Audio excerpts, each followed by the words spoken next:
Update pukul 20 waktu Indonesia Barat bersama saya Ahmad Merodi. Presiden Joko Widodo mengatakan digitalisasi usaha mikro, kecil, menengah akan menjadi salah satu strategi besar ekonomi pemerintah. Pemerintah berkomitmen untuk mempermudah pemberian izin dan pinjaman modal kepada para pelaku UMKM. Presiden Jokowi mengatakan saat ini baru 15,5 juta UMKM Indonesia yang sudah terhubung dengan platform digital seperti e-commerce. Presiden menargetkan 60 juta pelaku UMKM dapat memperluas pemasaran produk melalui digitalisasi tersebut. Pemerintah juga akan memberikan kemudahan perizinan untuk para pelaku UMKM melalui platform online single submission, di mana para pelaku UMKM hanya membutuhkan waktu kurang dari 10 menit dalam mendapatkan izin usaha.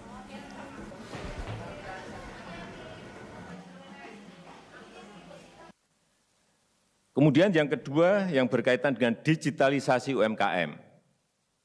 Sampai hari ini dengan usaha keras kita semuanya bersama-sama telah masuk ke e-commerce,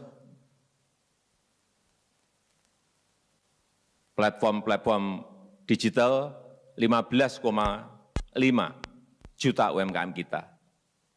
Inilah saya kira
belas bulan sudah pandemi COVID-19 melanda Indonesia.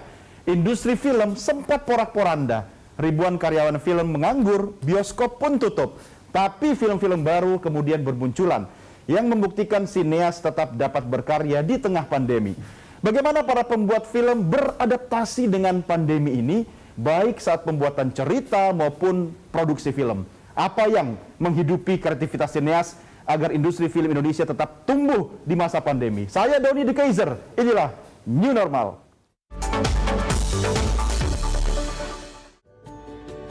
Pandemi COVID-19 membuat industri film tanah air rontok. Pembatasan kegiatan memaksa bioskop untuk tutup. Sejak 23 Maret hingga 5 April 2020, 217 bioskop 21 dan 68 bioskop CGV terpaksa ditutup. Walau sempat buka pada Juli 2020, bioskop terpaksa tutup kembali saat PPKM darurat diberlakukan Juli 2021. Dari data di Bursa Efek, salah satu emiten bioskop CGV mencatat kerugian hingga 445,83 miliar pada 2020. Padahal mereka mampu mendulang laba bersih sebesar 83,34 miliar di 2019. Selain rugi, CGV juga merumahkan 1.400-an karyawan. Sementara jaringan 21 memutuskan tidak membayar remunerasi dewan komisarisnya serta memotong gaji karyawan hingga 50%.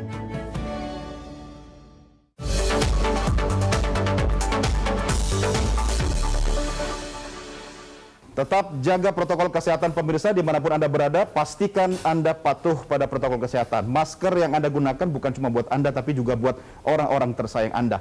Saat ini kita sudah terhubung melalui sambungan telekonferensi video dengan dua orang sutradara kawakan Indonesia. Yang pertama Riri Riza dan juga Gunawan Pagaru, Ketua Bidang Organisasi dan Jaringan Badan Perfilman Indonesia atau BPI, yang sekaligus sebagai Ketua Persatuan Karyawan Film dan Televisi. Selamat bergabung, apa kabar Mas Riri, Mas Gunawan? Terima kasih Doni, baik. Alhamdulillah. Semua ya? Oke. Nah, saya mau ke Mas Riri dulu. Mas Riri, Anda dan Mas Gun semuanya sehat. Tapi kondisi perfilman kita saat ini apakah sudah sehat atau bagaimana Mas Riri? Iya, ini tentu saja banyak pertanyaan ya. Kami semua tentu saja sudah mencoba menyesuaikan diri dengan situasi sejak tahun lalu tepatnya. Saya sendiri sudah memproduksi sebuah film cerita panjang, produksi dari Miles Films bersama Mira Lesmana di perusahaan saya dipersiapkan sejak bulan Juni 2020, kemudian berproduksi di bulan November 2021.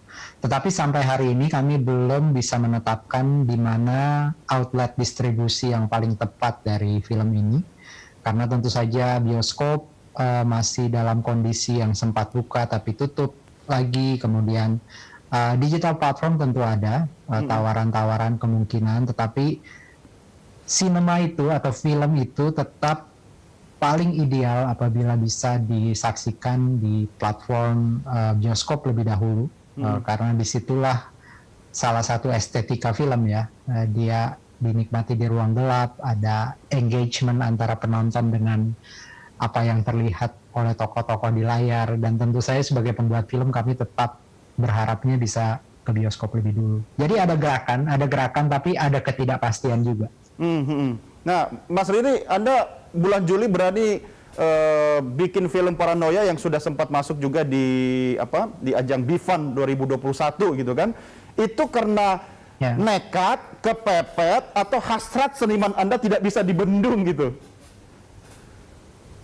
Sebenarnya kombinasi dari semua. Film itu buat kami itu adalah sebuah artikulasi perasaan dan respon terhadap situasi. Jadi ketika kami menjalani masa PSBB sekitar 4 bulan ya, begitu banyak gagasan-gagasan, ide-ide yang harus rencananya kita lakukan itu tidak bisa terlaksana, dan kemudian muncul pemikiran tentang sebuah ide cerita yang kemudian di cerita ini pun ada konteksnya gitu, ada konteks dengan zamannya gitu. Jadi dia bukan sekedar mengerjakan apa yang sudah kita rencanakan dengan pengurangan atau penyesuaian di sana sini, tetapi ini adalah sebuah konsep atau sebuah ide yang memang merespons ketakutan-ketakutan, perasaan ketidaktahuan, perasaan kayak tersesat dalam pusaran gitu ya, dan karenanya judulnya Paranoia. Jadi ini sebuah respon kreatif gitu terhadap waktu, dan kemudian pada saat yang sama tugas pembuat film dan juga ini adalah sebuah bagian dari kehidupan kami. Kami adalah orang-orang yang harus istilahnya menghidupkan kerja dan mencoba mencari berbagai peluang ekonomi juga di saat memang situasi menjadi real seperti ini. Jadi pola-pola produksi diantisipasi menghadapi keadaan yang mungkin terjadi di masa depan, di mana semua orang harus bekerja dalam sebuah skala produksi yang sangat terbatas, di lokasi yang istilahnya di bubble gitu ya. Jadi kami sambil mencoba mengantisipasi realita-realita baru industri film yang juga sudah dilakukan di banyak negara gitu. Kita bikin bubble, kita bikin cerita, kita bikin metode-metode dan terobosan-terobosan produksi yang lebih memungkinkan untuk situasi yang baru sekarang. Ya, ini menariknya ya, kalau sutradara atau sineas itu bicara COVID pun, pandemi pun bisa mengeker dari perspektif yang lain, malah menghasilkan karya. Saya ke Mas Gun dulu, Mas Gunawan. Kita juga tahu dong, kita lihat bahwa industri film di era pandemi ini yang paling terpukul gitu kan. Saya juga nggak bisa nonton di bioskop, walaupun memang ada metode lain untuk menyaksikan karya film. Tapi sebenarnya dampak yang dialami oleh para pekerja film itu seberapa tanda petik parahnya sih Mas Gun, termasuk teman-teman yang hidup dari industri film ini? Ya kalau bicara soal dampak pasti ada ya, apalagi kalau lihat kan pekerja film ini kan levelnya, apalagi level-level asisten ke bawah itu pasti terkena lah dampak langsung ya secara ekonomi. Tetapi yang menarik sebetulnya tadi Mas Riri juga sudah menyampaikan ya, itu filmmaker itu nggak ada yang bisa menghentikan untuk berkarya sebetulnya. Ya. Itu terlihat dari masa dulu juga kita pernah mengalami krisis ya, di mana film mati suri, itu tetap teman-teman terus berkarya, mungkin hanya medianya saja yang berbeda. Memang berbeda sebetulnya. Kalau karya film kita itu dinikmati di bioskop, memang apa yang disampaikan oleh Mas Riri tadi, memang ada kerinduan. Makanya di tahun 2000-an kalau nggak salah ya, Mas Riri muncul lagi gitu kan, untuk bersama teman-teman gitu. Akhirnya sampai 2019 kena pandemi kita lagi. Saya pikir itu bukan hambatan ya untuk teman-teman terus berkarya gitu ya. Cuman memang kalau dampak ekonominya pasti ya, karena produksi pasti berkurang, sehingga juga, tapi teman-teman filmmaker yang level kreator ini tidak akan pernah berhenti, gitu. Pasti tidak akan pernah berhenti untuk terus mencari kemungkinan-kemungkinan apa saja yang harus dilakukan. Nah, kalau di kita kemarin sudah data itu, di dalam data kami itu, ya ada 10 ribuan lah, ya, lebih daripada itu yang langsung yang itu memang terdata di asosiasi masing-masing ya. Belum lagi yang teman-teman yang tidak terdata, yang sekarang ini kan film sudah tersebar di seluruh Indonesia. Iya. Itu yang tadi yang 10 ribu hanya di Jakarta saja karena asosiasinya ada di Jakarta, tetapi teman-teman komunitas yang ada di daerah itu pasti juga terdampak, meskipun mereka terus masih, saya lihat terus bergerak gitu ya, terus bergerak, berproduksi. Tapi yang jelas pasti yang biasanya bekerja berapa judul dalam setahun di Jakarta gitu bikin film, ya itu kena pasti dampaknya. Tapi sekarang masih terus diproduksi banyak ya, untuk televisi maupun di OTT saya lihat. Jadi itu cukup 2021 ini cukup tidak sama seperti 2020. 2020 betul-betul kita berapa bulan itu mengalami betul langsung merasakan dampak daripada pandemi ini. Pemirsa jangan kemana-mana, setelah ini kita akan bahas tentang era layanan over the top, membawa beragam film langsung ke dalam rumah kita. Apa platform digital ini cukup untuk menjadi saluran baru film di kala pandemi? Jawabannya sesaat lagi. Tetap bersama kami di New Normal.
Terima kasih masih bergabung bersama kami di New Normal. Saya Doni De Keiser dan saat ini kita sudah mengundang satu narasumber istimewa lagi yaitu Hikmat Darmawan, pengamat dan kritikus film. Mas Hikmat, terima kasih. Selamat bergabung. Sehat terus Mas Hikmat.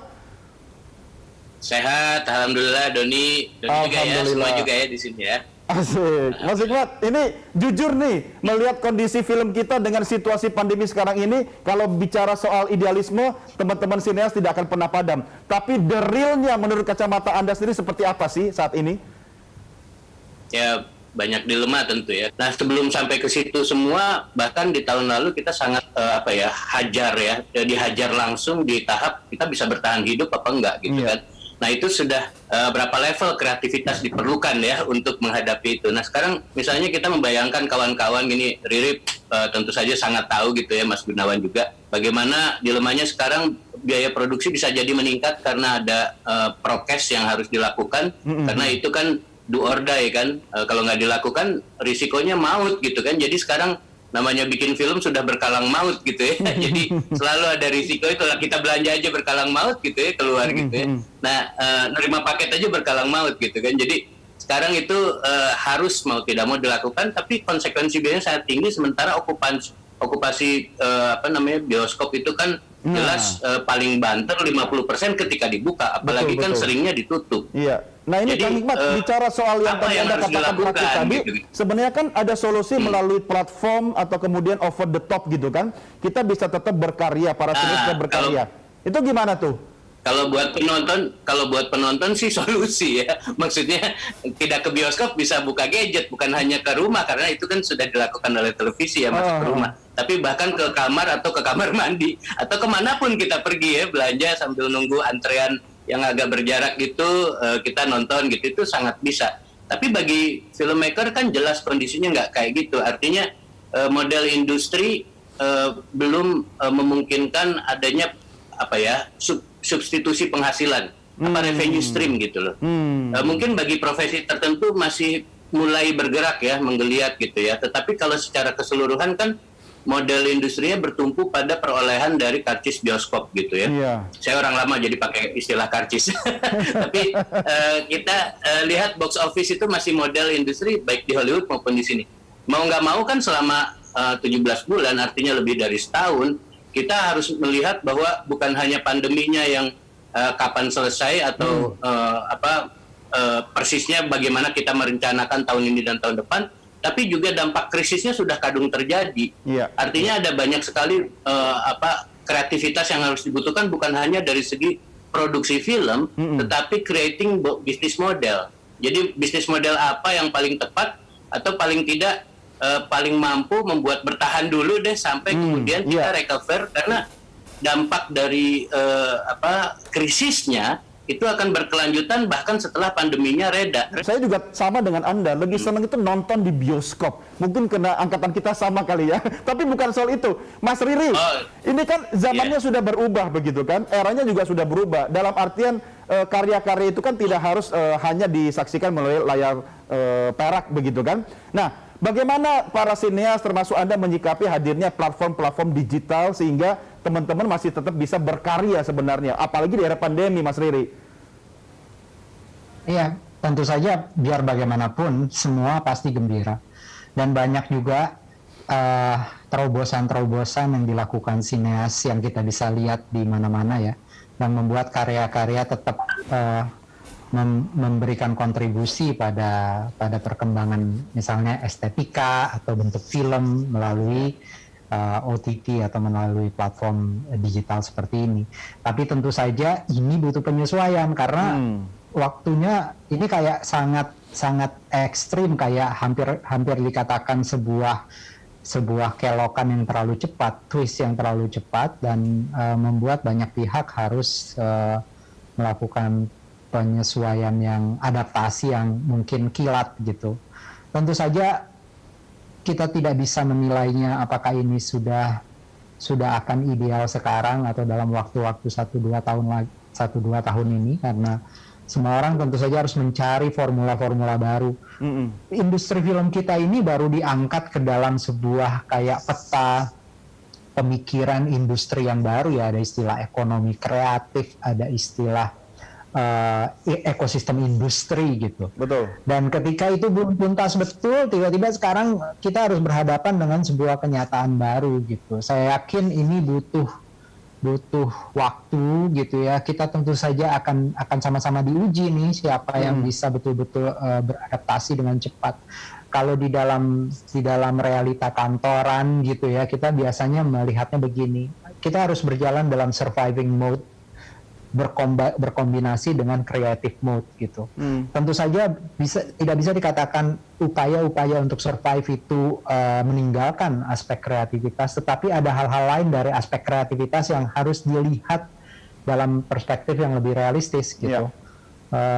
Bagaimana caranya tetap bisa membuat karya yang baik, tetapi dengan misalnya dengan sistem bisnis OTT yang baru, yang tentu saja tidak seperti dikatakan tadi oleh Hikmat gitu. Tidak bisa kita melihatnya dengan hitung-hitungan proyeksi karcis bioskop gitu. OTT ini adalah sebuah wilayah bisnis yang berbeda lagi, realitanya juga berbeda, jumlahnya juga berbeda gitu ya. Itu yang inilah new normal ya. Sedang mencoba beradaptasi lagi gitu. Bisa jadi pandemi ini reda dalam waktu katakanlah 1 tahun 2 tahun, bisa jadi enggak.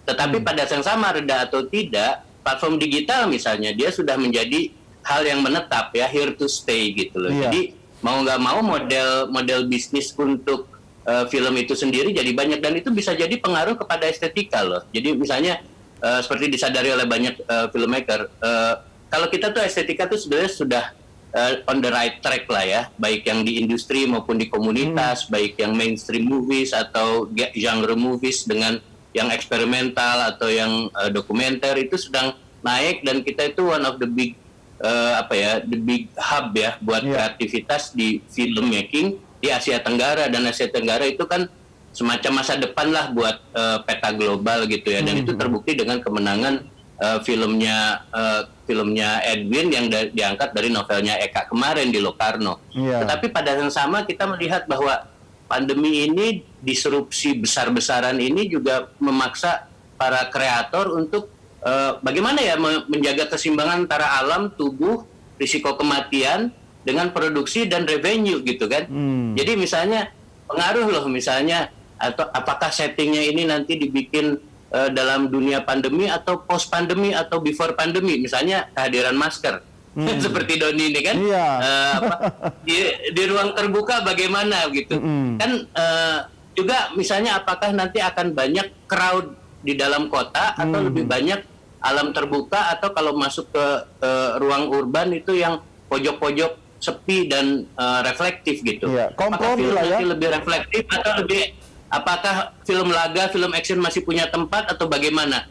Nah itu pertanyaan-pertanyaan keras bagi para kreator yang harus menyesuaikan diri dengan ya harus engage gitu ya, dengan situasi di luar sana, di samping di dalam batinnya si pembuat film gitu. Itu yang tantangan besarnya gitu. Ya, Bapak-bapak sekalian tetap bersama kami, dan pemirsa, situasi yang serba terbatas di masa pandemi sebenarnya bisa diatasi dengan kata kolaborasi dan sinergi tadi.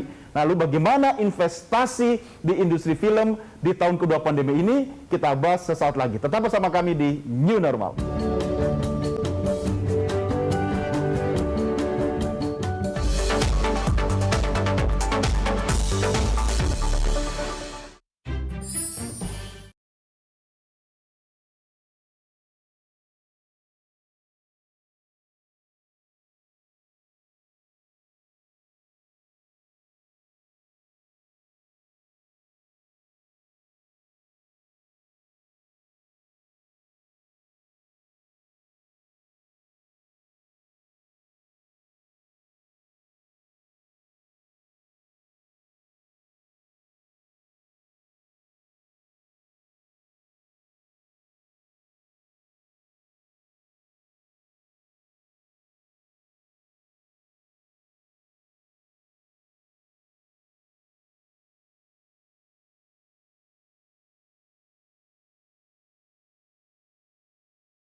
Terima kasih masih bersama kami dalam New Normal. Kita lanjutkan bincang-bincang kita. Kali ini saya kembali ke Mas Gunawan. Mas Gun, ini kalau bicara tentang kolaborasi, tentu para pelaku industri film juga butuh dukungan, misalnya investor. Nah, banyak yang mengatakan sebenarnya dunia investasi perfilman di tanah air kita masih belum oke, peta jalannya atau mungkin perencanaan jangka panjangnya itu belum jelas. Bahkan katanya strukturnya belum jelas dan masih tanda tanya. Bagaimana menjawab tantangan ini, Mas Gunawan? Nah, ini menarik. Sebetulnya kemarin kami sempat juga mencoba memperhatikan bahwa kalau lihat dunia pendidikan kita, itu rata-rata prodinya itu pasti produksi. Tidak ada yang membuka prodi menciptakan pebisnis film gitu. Iya. Itu masalah itu. Artinya ini saya pikir perlu gitu ya. Sudah perlu ada ya gitu ya, untuk makanya kemarin saya juga mencoba untuk menginisiasi agar membuat standarisasi pemasaran film gitu. Bagaimana sih mengkurasi film, ya bagaimana mendistribusikan film, itu saya pikir perlu ada juga, karena selama ini selalu kita fokus kepada produksi gitu. Iya. Semua hampir semua, bahkan prodi film yang S1 saja itu ending-endingnya produksi. Bukan ini terbalik, harus melakukan kajian tapi ininya kok produksi gitu ya. Saya pikir ini perlu nah inilah kesempatan kita untuk sama-sama seluruh ekosistem perfilman kita mencoba untuk sama-sama apa sih, dan ada persoalan ini juga, ekosistem perfilman itu belum terkoneksi satu sama lain. Tadi saya tertarik dengan ada perbincangan tadi sebentar terus ketutup dari Mas Riri, itu regional, itu menurut saya itu kekuatan. Kalau kita mau bicara tentang wawasan Nusantara, maka hidupkan bicara tentang wawasan Nusantara di film. Itu hidupkan itu komunitas-komunitas filmmaker. Nah ini teman-teman di daerah ini kadang-kadang sering sulit sekali mengakses itu gitu. Nah ini saya pikir perlu terus fasilitasi. Jadi kalau kita bicara kemarin soal film kita masih tersentralisasi, kan sekarang udah nggak zamannya lagi, justru kekuatannya di daerah. Iya, di daerah. Tapi pertanyaannya nih ke Mas Riri, apakah orang-orang seperti Mas Riri misalnya yang dalam tanda petik kan banyak kok para pelaku industri film, para sinias kita yang punya bargaining position cukup kuat di dunia internasional, masih perlu nggak sih Mas Riri dukungan investasi dari investor atau mungkin dari negara untuk memberikan tanda petik modal untuk berkarya, Mas Riri? Itu memang menjadi perdebatan dan diupayakan ya. Maksudnya kita bahkan industri film sudah mulai bicara dalam kaitan dengan pemulihan ekonomi nasional. Ada beberapa bagian dari ekosistem perfilman yang sudah mulai melakukan pertemuan-pertemuan untuk itu. Tapi banyak kebingungan, saya yakin, yang saya rasakan tuh banyak kebingungan. Misalnya prioritasnya di mana dulu gitu. Karena biasanya nih kalau pemulihan ekonomi kan terkait dengan tenaga kerja misalnya. Maunya tuh yang direct aja, yang tangible istilahnya. Berapa banyak sih karyawan film yang akan mendapat dampak dari sebuah insentif ekonomi. Kalau hitung-hitungannya seperti itu aja, tentu saja industri film kita ini selalu berada di dalam posisi yang ringkih, karena tidak semua konsep film itu bisa sama gitu. Tidak semuanya hanya bisa dihitung dengan dampak ekonominya semata atau dampaknya terhadap tenaga kerja misalnya. Belum lagi ke persoalan-persoalan yang lebih jauh kayak bagaimana sebenarnya kita harus juga melihat kalau kita bicara soal otonomi kekuatan daerah ini, misalnya bagaimana film itu mestinya dibangun juga dalam memberi kekayaan warna Indonesia, memberi warna kepada diversity ya, ke multikulturalisme kita. Di daerah sebenarnya kita bisa memberikan dukungan, maksudnya bukan hanya pemerintah pusat memberi dukungan kepada pembuat film di daerah-daerah, tetapi di daerah sendiri pemerintah daerah itu bisa sekali punya kuasa, punya alokasi dana, punya insentif yang membangun komunitas di daerah ini, pembuat film di daerah ini. Saya bicara dengan pembuat film di Jayapura, di Kupang, di Palu, mereka semua itu bergerak luar biasa dan sebenarnya belum di-tap sama sekali oleh pemerintah daerahnya atau oleh sistem ekonomi di daerah gitu. Padahal potensinya sangat besar, Dan mungkin, jangan dilihat hari ini atau tahun depan, tapi ke depan ketika situasi seperti ini datang, bencana datang, krisis ekonomi global datang, kalau kita punya kekuatan di mana-mana, kita tidak akan hanya bicara soal saya atau soal pembuat film PH-PH besar yang ada di Jakarta, tetapi kontribusinya ini bisa lebih banyak gitu. Ya. Itu sih yang bagi saya, film itu adalah kebudayaan yang dampaknya pasti tidak cuma satu. Dampaknya kepada pekerjaannya, kepada kreativitas, kepada pesan kebudayaannya, dan juga kepada tentu saja kepada masyarakat di mana-mana yang banyak sekali yang bekerja di Setuju Mas Ridi, dan jangan lupa film itu karya sebuah bagian dari peradaban bangsa gitu kan. Makanya nih, ke depannya nih teman-teman kita masyarakat kalau mau memilih kepala daerah, carilah yang berpihak pada soal peradaban tadi, salah satunya karya film gitu kan. Tapi Mas Hikmat, saya punya catatan loh, sebelum pandemi sebenarnya penonton kita jumlahnya bertumbuh loh yang ke bioskop ya. 20% di tahun 2019, bahkan Indonesia itu pasar filmnya itu masuk 15 besar dunia. Nah, dengan pandemi dihantam sekeras ini, setelah itu bagaimana? Bisa nggak kita bangkit lagi dengan kondisi ekosistem seperti yang tadi Mas Ridi dan Mas Gun sampaikan? Mas Hikmat. Ya, jadi kalau kita bicara soal peran negara dikaitkan dengan misalnya laju pertumbuhan sebelum pandemi dari industri film, kita bisa melihat bahwa memang peran negara masih kurang dan kita harus definisikan. Nah, sebenarnya dalam percakapan tentang apa peran negara itu, kita tidak lagi harus terbatasi dengan skema-skema satu, apalagi kalau kita ngomong pandemi ya, bantuan sosial, itu kan skema sementara ya, darurat gitu, kayak Pensoplas lah, luka ditutup sebentar gitu kan. Ada skema pemulihan itu ada yang stimulasi. Tapi stimulasi itu bisa membebani anggaran APBN gitu ya. Kalau terus-terusan logikanya stimulasi. Artinya apa yang tadinya ada revenue terus ditutup, ditalangin oleh negara gitu.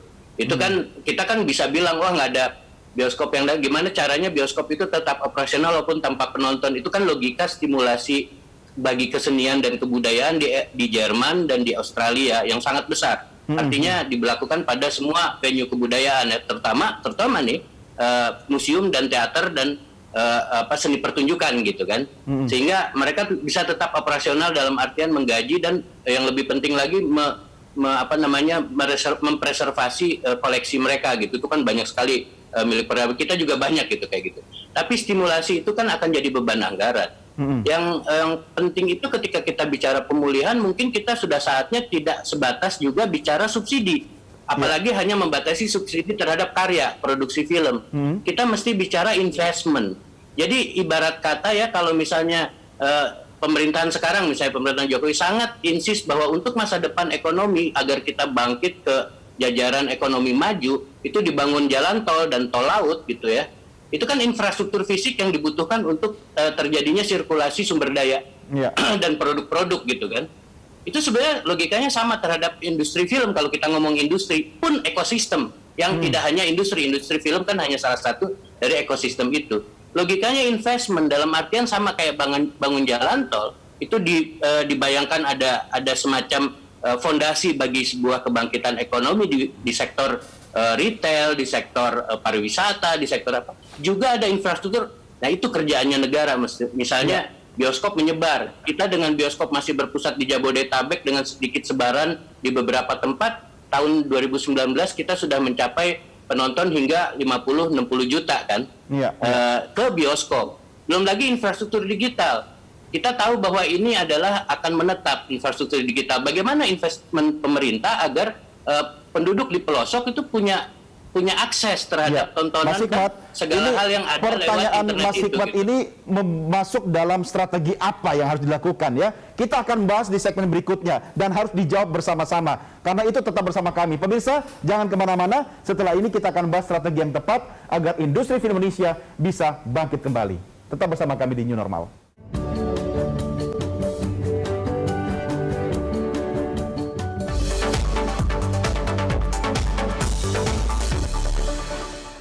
Buat ngumpul sore,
Anda kembali bersama kami dalam New Normal. Kita lagi membahas tentang produksi film tanah air dan kita lanjutkan bincang-bincang kita dengan narasumber istimewa kali ini. Saya kembali ke Mas Gunawan. Mas Gun, ini bicara tentang kelembagaan BPI sendiri. Saya mencatat bahwa Menteri BUMN sempat melontarkan ide mengubah PPFN ya, Pusat Produksi Film Nasional kita itu jadi Lembaga Pembiayaan Perfilman Nasional. Ini kabar baik atau bagaimana ini menurut Anda? Ya, kabar baik, tapi saya belum tahu bagaimana merealisasinya karena ini persoalannya kan banyak. Saya juga tidak begitu mengikuti, Mas Don. Sebetulnya kalau kita bicara soal TFN, tadi Mas Hikmat sudah menyampaikan bahwa mungkin TFN itu juga sebaiknya juga salah satu yang concern kepada, kita belum punya studio standar internasional. Ya, mungkin TFN bisa masuk dulu. Kita punya orang kalau mau bikin film di zaman tahun 80-an sampai 90-an lah masih itu. Yeah. Kita tuh ngumpulnya di PFN. Kalau soal bicara PFN sebagai salah satu yang katakanlah aparatus negara ya, dalam konteks dia sebagai BUMN di bidang perfilman, memang kan sejarahnya mungkin menyebabkan tupoksinya itu harusnya kalau direformasi, direstrukturisasi menjadi lembaga pendanaan itu seolah-olah mendanai produksi. Padahal saya kira peran strategisnya, mumpung ada negara nih, entah lewat PFN atau badan baru, kita bisa fokus kepada infrastruktur perfilman. Dan itu nggak hanya ngebiayain, itu penting, tapi nggak hanya itu gitu loh. Infrastruktur perfilman itu ada banyak, misalnya dari sistem arsip gitu ya. Itu kan perlu infrastrukturnya. Kenapa? Bisa dikaitkan dengan sebuah industri lain di dalam film yang nggak melulu berhubungan dengan create gitu, tetapi misalnya preservasi film atau restorasi film, ya kan? Ada restorasi digital, ada restorasi seluloid, dan itu hanya bisa dilakukan apabila basis pengarsipannya itu kuat. Dan kita dari sekian dekade pengalaman itu kan selalu memicingkan mata nih negara terhadap aspek infrastruktur yang ini. Belum lagi infrastruktur yang lain ya, misalnya infrastruktur regulasi, infrastruktur fisik, seperti yang tadi dibilang studio yang bertaraf internasional. Karena kan mau nggak mau itu jadi penting dong dalam sebuah dunia pandemi yang baru COVID. Begitu kutub mencair esnya tuh banyak virus baru loh. Jadi maksudnya kan kita nggak mungkin lagi seenaknya pakai ruang publik, tapi kita create ruang aman untuk menciptakan adegan-adegan yang crowd misalnya. Tapi itu butuh infrastrukturnya. Belum lagi infrastruktur distribusi film yang kita itu masih belum bagus. Nah, apalagi ada infrastruktur digital sebagai sebuah platform yang kalaulah sekarang itu diperlakukan sebagai substitusi dari bioskop, nggak mungkin selamanya kayaknya ya. Betul. Tetapi dia akan menjadi pendamping dari model industri yang bertumpu pada box office tadi, artinya pada karcis yang dibeli di bioskop itu. Dia akan berdampingan karena sekarang terjadi salah satu pelajaran atau silver liningnya itu adalah ternyata orang itu karena risikonya minimal, jadi mau mencobai film Indonesia, jadi kenalan gitu. Lebih banyak orang yang lebih banyak menonton, itu kepepet namanya film. Ya. Jadi bukan kepepet, tersituasikan. Tapi itu jadi bagus karena apa? Ada semacam kan tak kenal maka tak sayang. Iya. Makanya kenalan dulu biar sayang. Kalau sudah sayang, cinta dan peduli begitu ya. Betul, jadi mau mencoba dan kemungkinan kan itu membangun basis juga gitu. Tapi dari segi revenue streamnya ya harus, atau monetasinya, skemanya bagaimana supaya itu juga kemudian membangun keberlanjutan bagi para kreator, para filmmaker. Nah, di samping itu juga mungkin lembaga kayak PFN itu kan bisa ya punya kelenturan atau punya muscle ya, punya otot untuk ngurusin komunitas. Komunitas itu adalah penyangga yang seringkali dilupakan karena salah satunya salah komunitas dalam tanda petik, salah komunitas sendiri. Kenapa? Mereka mandiri sih. Gitu. Jadi seringkali gue nggak mau nungguin negara, gue bikin aja. Ada benarnya, tetapi pada yang sama bagaimana kita menuntut pertanggungjawaban negara, amanat negara untuk memajukan kebudayaan Indonesia kalau komunitas itu selalu terus-menerus diabaikan hanya karena mereka ini mampu penting. mandiri gitu. Itu kita garis bawahi. Tapi pertanyaannya ke Mas Riri adalah, banyak juga kok para sineas kita yang istilahnya tidak tergantung dengan infrastruktur atau fasilitas yang disiapkan oleh negara. Nah, dalam kondisi seperti ini, Mas Riri, Anda melihat ini juga seleksi alam nggak sih bagi para pelaku industri film kita, sehingga nanti melahirkan orang-orang yang sebenarnya memang kuat bisa berperan dalam industri film kita di masa datang, Mas Riri? Jadi saya yakin orang film atau pekerja kreatif di Indonesia itu kuat karena mereka selalu berbasis komunitas, selalu berbasis pada mengerjakan sesuatu dulu, kemudian melihat bagaimana respons dan bisa memanfaatkan dan bisa versatile, punya resiliensi yang kuat. Bukan kuat karena terbiasa diajukan oleh pemerintah, begitu Mas? Ya, itu antara lain. Tetapi yang pasti begini, kalau kita sekarang bergerak di dalam sebuah era yang baru, yang sangat terbuka, tantangan akan sangat besar. OTT ini tidak lagi mengenal sistem proteksi. OTT ini tidak lagi mengenal sistem kebijakan, misalnya bagaimana menjaga Indonesia dari tayangan-tayangan yang tidak sesuai dengan kebudayaan. Tidak ada lagi seperti itu. Jadi kita masuk ke dalam sebuah pasar yang sangat terbuka, informasi arus yang sangat besar. Kalau pemerintah tidak berpartisipasi membuat platform, membuat jalan yang baik buat kita, seperti halnya yang dilakukan pemerintahan Jokowi tadi, perbandingannya bagus sekali, jalan tol lintas Sumatera, lintas Kalimantan, lintas Sulawesi, kereta api di mana-mana, tol laut. Kalau itu tidak dibuat, ya tidak dipersiapkan, yang terjadi akan ada sebuah masa yang tantangan yang berbeda ketika kita menghadapi normal yang baru gitu. Kita tiba-tiba bisa menjadi penonton lagi gitu. Kita harus siap gitu. Tentu saja saya pikir, saya tidak mau menjadi orang yang pesimis karena 20 tahun lebih film Indonesia itu berjalan tanpa dukungan yang betul-betul baik gitu. Tapi bisa berjalan, bisa melahirkan begitu banyak bakat yang prestasinya sekarang udah ada cropnya gitu ya, kayak Edwin, Molly Surya, Camilla Andini gitu. Sutradara pembuat film perempuan kita tiba-tiba tumbuh sangat kuat gitu. Ini adalah sebuah hasil yang terjadi dengan perjuangan sendiri itu. Tapi bayangkan jika kita tidak dipersiapkan sebuah jalur yang kuat, yang infrastruktur, yang peran pemerintah bisa besar gitu di situ, kita akan menjadi penonton gitu. Masyarakat tetap akan melihat yang mana yang lebih mudah gitu untuk dikunyah dan dinikmati, dan biasanya itu datang dari luar. Setuju Mas Riri. Ini saya ibaratkan gelombang badai bagi para sineas kita. Saya jadi ingat sebuah kutipan bahwa pelaut yang tangguh harus mampu menghadapi gelombang dan samudra. Inilah gelombang samudranya. Kita lanjut di segmen berikutnya untuk mencari solusi apa yang tepat bagi industri film tanah air kita. Karena itu pemirsa, jangan kemana-mana. New Normal segera kembali sesaat lagi.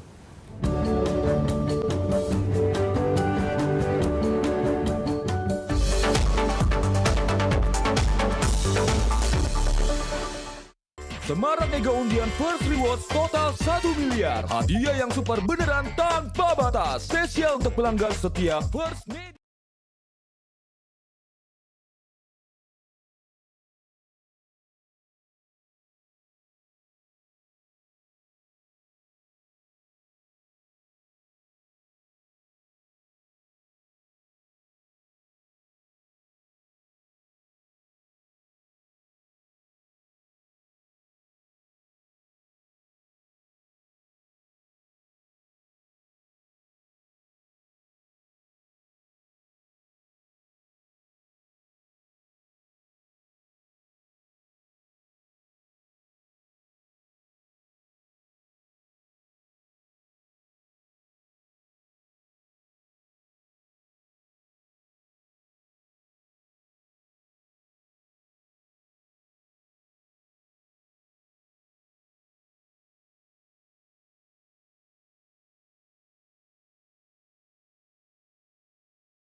Dalam new normal kali ini, dan kita lanjutkan bincang-bincang kita dengan narasumber. Saya kembali ke Mas Gunawan. Mas Gun, ini kata kuncinya adalah kolaborasi. Kolaborasi memperkuat energi dari BPI, dari pemangku kepentingan yang lain, dan pelaku-pelaku industri film tanah air kita. Kata kunci dari Anda, apa yang bisa kita lakukan dalam konteks kolaborasi ini? Ya, tetap kita harus gini ya, apa namanya, kalau tadi itu bahwa film itu mau diurus pemerintah itu sudah terbukti sebetulnya ya. Tetapi itu film rata-rata itu filmmakernya itu betul-betul film-filmnya adalah sebuah film yang ekspresi pribadi ya. Tapi kalau kita masuk kepada perspektif ekonominya, nah ini nggak bisa pemerintah tidak masuk. Nah inilah kolaborasi pemerintah yang kita harapkan sebetulnya. Kalau selama ini pandemi kemarin selalu yang kita hitung itu adalah dampak ekonomi gitu ya. Selalu itu yang menjadi tapi tidak melihat dampak yang lain, dampak dari sisi kebudayaan, dari sisi itu kan juga kita tidak punya. Nah ini juga mungkin perlu kita ini bagaimana mengukurnya gitu. Iya. Selama ini kita selalu melihat perkembangan film Indonesia maju, berkembang, itu yang dihitung adalah ekonominya. Berapa banyak penonton, tapi tidak seberapa banyak dampak ya, dari sisi kebudayaan gitu, dari sisi moralnya apa itu kan tidak pernah dihitung, tetapi kita selalu dituntut untuk itu. Nah ini negara harus hadir di sini. Setuju Mas Gun. Harus duduk bareng. Ini tanggung jawab kita bersama, bukan cuma urusannya negara atau pemerintah. Mas Riri, apa yang bisa Anda sampaikan? Ya, saya pikir keterbukaan sangat diperlukan. Kabar tentang misalnya contohnya PFN tadi itu adalah sebuah perkembangan yang lama-lama kita dengar, tapi kayaknya mau direalisasikan. Tetapi tolong bicara dengan pihak-pihak yang terlibat dalam industri yang teranyar hari ini. Bagaimana langkah yang paling tepat kalau ingin masuk di dalam pembiayaan film itu? Di banyak negara, di Perancis, di Australia itu sudah dilakukan dalam mungkin 30-40 tahun terakhir. Pengalaman sudah banyak, model-model film seperti apa yang bisa dibiayai misalnya, atau berapa anggaran yang tepat untuk produksi sebuah film hari ini, strateginya seperti apa. Jadi itu penting. Kemudian tadi misalnya terkait, ya kita bicara soal pemajuan film dalam konteks pemajuan kebudayaan, itu udah pasti sangat besar. Jadi mudah-mudahan kita tidak jengah gitu ya, tidak lelah pemerintah terutama dalam hal ini untuk memikirkan apapun yang bisa dilakukan untuk memastikan bahwa dampak budaya dari film itu perlu didukung, ditumbuhkan gitu dengan memberikan entah itu insentif, entah itu perhatian yang lebih terhadap pendidikan komunitas kepada lembaga-lembaga pendidikan gitu di masa sekarang nih yang semua sedang, saya dengar terjadi penurunan jumlah penerimaan mahasiswa di jurusan film di IKJ sampai 40% dibanding tahun lalu. Itu kan akan mempengaruhi semua pola kerja gitu ya, dan bagaimana sistem pendidikan bisa berjalan. Mudah-mudahan itu juga tetap diperhatikan juga di sekolah-sekolah yang lain. Oke, baik. Ini tambah satu lagi catatan PR kita. Dari Anda sendiri, Mas Hikmat, apa catatan pentingnya?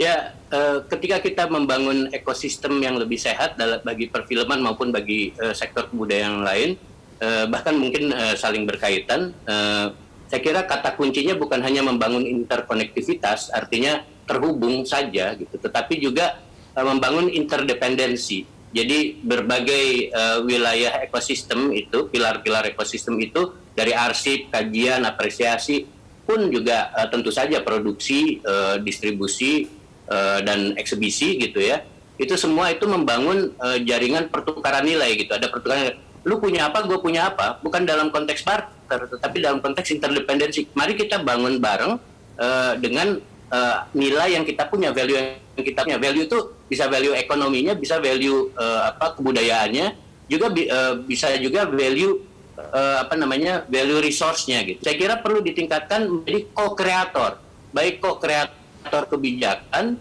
co-kreator infrastruktur tadi, hingga nanti kita film itu turut menyumbang apa yang saya sebut sebagai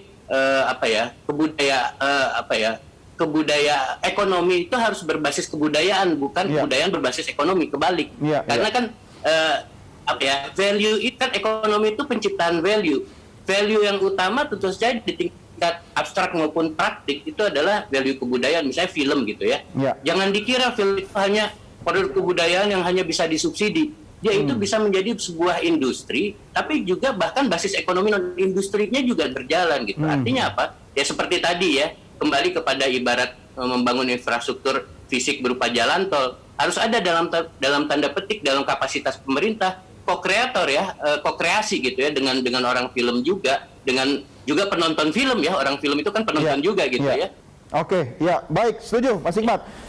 Memang masih banyak pekerjaan rumah kita dalam industri film. Tetapi kalau melihat dan mendengarkan semangat dan optimisme dari Anda bertiga, kita tentu yakin masa depan film pasca pandemi akan kembali cerah. Mas Hikmat terima kasih, ya Mas Gunawan terima kasih, Mas Riri terima kasih. Tetap sehat dan tetap berkarya. Sampai jumpa kembali. Salam sehat.